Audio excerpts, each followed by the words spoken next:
if you are enjoying some turkey this afternoon, do not throw away any leftovers, because today nutrition educator Lynn Matava shows us a quick and easy way to make some turkey broth. Let's check it out. Don't throw away that turkey carcass. We can all agree that food is expensive, and I like to think of my household budget much in the same way someone running a restaurant would. Every single thing we purchase has a cost, and everything we throw away has a cost too, including the bones of the turkey carcass. So what I'm going to ask you to do is you're going to take that carcass when you're finished with it and put it in a bag and stick it in the freezer for a day later on when you haven't been doing a lot of cooking. And then you dump it into a pan. I would normally use a much bigger pan than this, but I wanted to be able to show you so you could see it, and the roasting pan would have obscured the view a little. But what we're going to do is we're going to make a turkey broth or stock, depending on how much time and what you have and what exactly your interests are in using it for. It is really easy to do, and it's something that not only saves you money, but it makes a really, really delicious addition to any meal that you have ready to add when you need to add your stock or broth in. So what we do is we've thrown this in here, and I said there was two different ways you could do it. One is we could just put it in a pot right now with some onions, some carrots, some celery, and if you preferred fresh herbs or dried herbs, that is optional. You could even throw in some bay leaves or something like that. Cover it with water and cook it, and just let it cook for a few hours. And what you end up with is this nice chicken broth, turkey broth, whatever bones you're cooking. I used chicken today just for the example, but you have this and you could use it within a few days in the fridge, or you could take the lid off and freeze this. You could then put the lid on after it's frozen and keep it until you need it, just to frost it in a container of water in the sink quickly.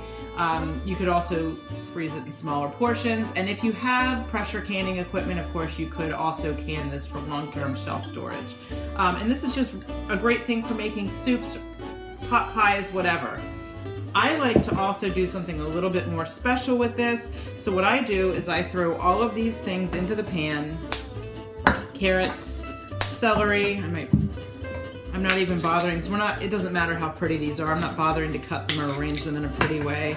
And then I've got a couple onions here. I've washed them well. I don't even bother to take the skins off of these. And just throw these all in a pan.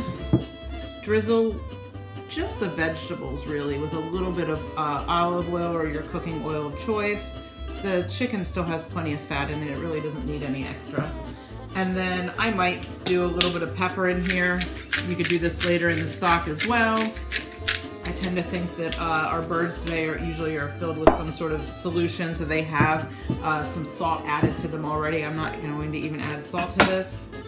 And then I'm going to put this into the oven at 400 degrees for about 30 minutes to roast it.